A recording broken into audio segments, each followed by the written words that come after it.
Hello everyone, welcome to Neso academy. पिछले कुछ lectures से हम ऑपरेटर्स के ऊपर डिस्कशन कर रहे हैं। हमने अलग अलग प्रकार के ऑपरेटर्स देखे। अब हम कुछ क्वेश्चंस डिस्कस करेंगे ऑपरेटर्स के ऊपर।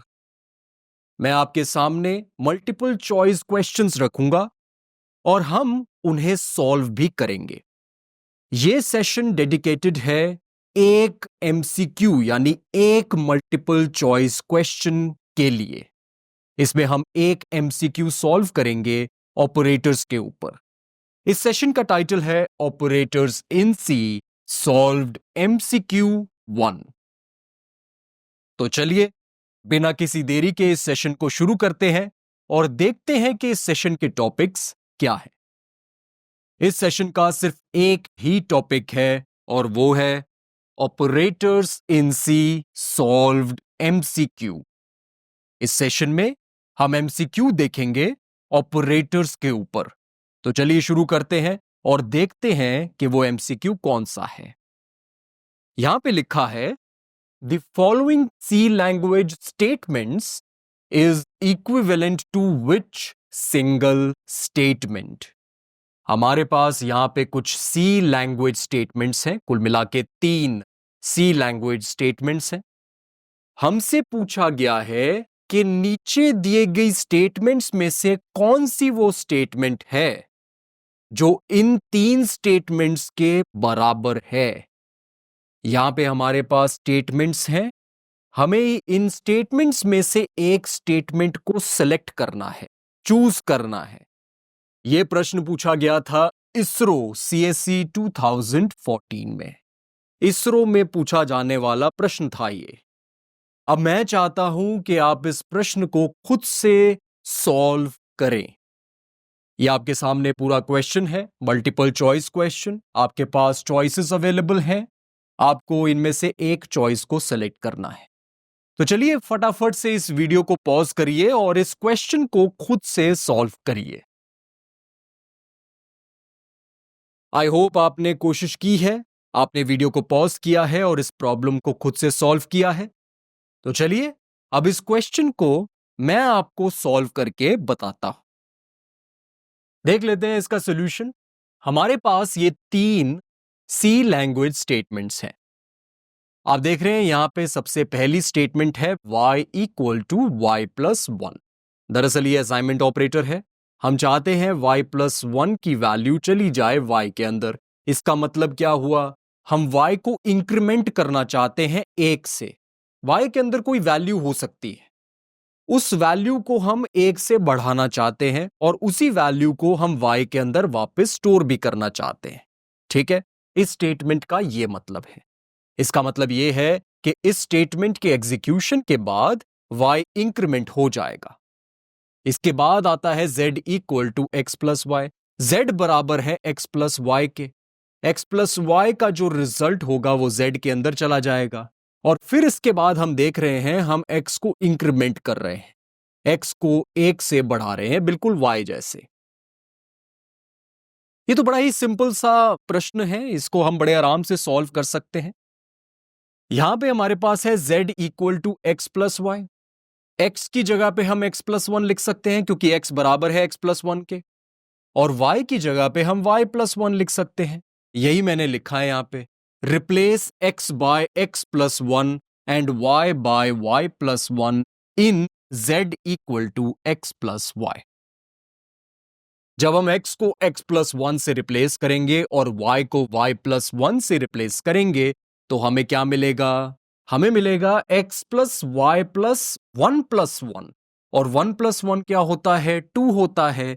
तो हमें जो स्टेटमेंट मिलेगी वो होगी z equal to x plus y plus 2। ठीक है, और आप देख रहे हैं एक ऑप्शन मैच भी कर रहा है, ऑप्शन ए बिल्कुल इसके साथ मैच कर रहा है। यहां पे है z equal to x plus y plus 2, यहां पे भी है z equal to x plus y plus 2। तो clearly option A correct option है। आपने हो सकता है ऑप्शन ए को मार्क किया हो। अब मैं आपको बताना चाहता हूं कि जिस ऑप्शन को आपने मार्क किया है, ऑप्शन ए को, वो दरअसल गलत है। यह बड़ा सा कांटा है। ऑप्शन ए करेक्ट ऑप्शन नहीं है।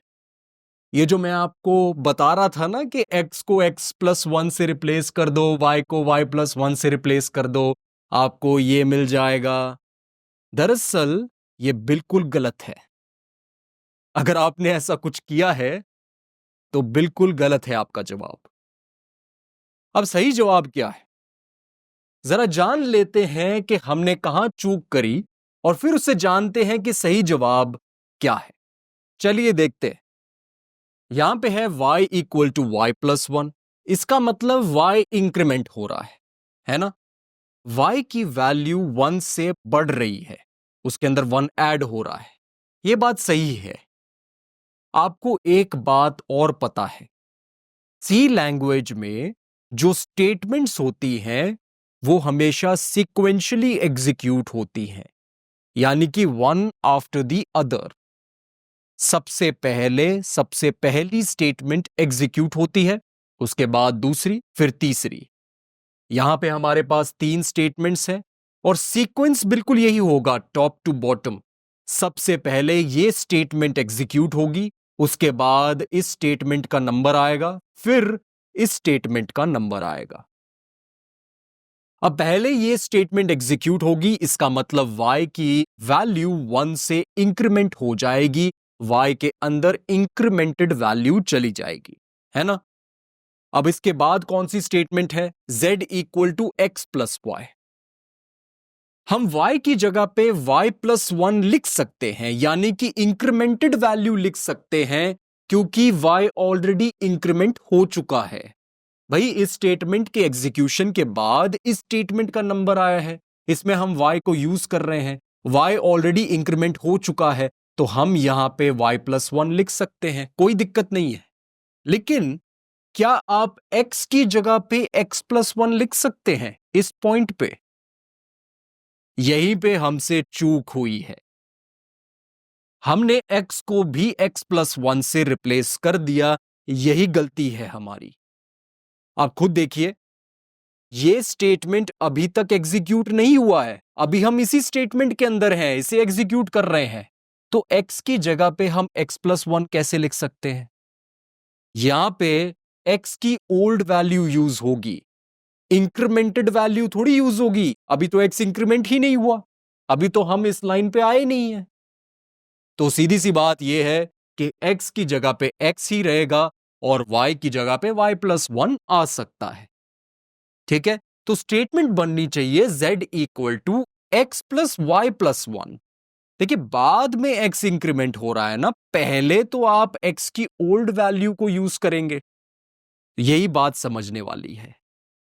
अब देखिए ऑप्शंस में हमें कहीं पे भी z = x+y+1 नहीं दिख रहा है, लेकिन हमारे पास ये जो बाकी ऑप्शंस हैं उनमें हम देख सकते हैं, कहीं पे पोस्ट इंक्रीमेंट है तो कहीं पे प्री इंक्रीमेंट है। अब देखते हैं कोई ऐसा ऑप्शन है जो इस क्राइटेरिया को सेटिस्फाई कर रहा है। यहां पे y की प्री इंक्रीमेंटेड वैल्यू यूज हो रही है, y प्री इंक्रीमेंट हो रहा है। आप देख रहे हैं ना, y पहले इंक्रीमेंट हो रहा है फिर यूज हो रहा है, इसका मतलब तो प्री इंक्रीमेंट ही होता है। और x के साथ क्या हो रहा है, आप x को जरा ध्यान से देखिए, हम x की यहां पे ओल्ड वैल्यू को पहले यूज कर रहे हैं, उसके बाद हम x को इंक्रीमेंट कर रहे हैं। इसका मतलब क्या हुआ कि x पोस्ट इंक्रीमेंट हो रहा है। तो हम ये कह सकते हैं कि y जो है वो प्री इंक्रीमेंटेड है और x जो है वो पोस्ट इंक्रीमेंटेड है। कह सकते हैं कि नहीं कह सकते? y पहले इंक्रीमेंट हो गया फिर यूज हुआ, x पहले यूज हुआ फिर इंक्रीमेंट हुआ, तो सीधी सी बात है y प्री इंक्रीमेंटेड है और x पोस्ट इंक्रीमेंटेड है। इसका मतलब हम ये स्टेटमेंट लिख सकते हैं, z = x plus plus plus plus plus y। तो सीधी सी बात है, हमें ये स्टेटमेंट मिल रहा है और हम देख रहे हैं कि ऑप्शन बी के साथ ये पूरी तरीके से मैच कर रहा है और किसी भी ऑप्शन के साथ मैच नहीं कर रहा। तो हम कह सकते हैं कि ऑप्शन बी करेक्ट ऑप्शन है, ये बिल्कुल करेक्ट ऑप्शन है। तो z equal to x plus plus plus plus plus y, ये करेक्ट ऑप्शन है, करेक्ट स्टेटमेंट है। यह स्टेटमेंट बराबर है इन तीन स्टेटमेंट्स के। आई होप ये एमसीक्यू आपको क्लियर है। हमने इस एमसीक्यू को सॉल्व कर दिया है, तो हमारा ये टॉपिक भी कंप्लीट होता है और इसका मतलब यह है कि हमने इस सेशन को भी कंप्लीट कर लिया है। Thank you so much for watching this session. अब मैं मिलूंगा आपसे अगले सेशन में एक नए एमसीक्यू के साथ।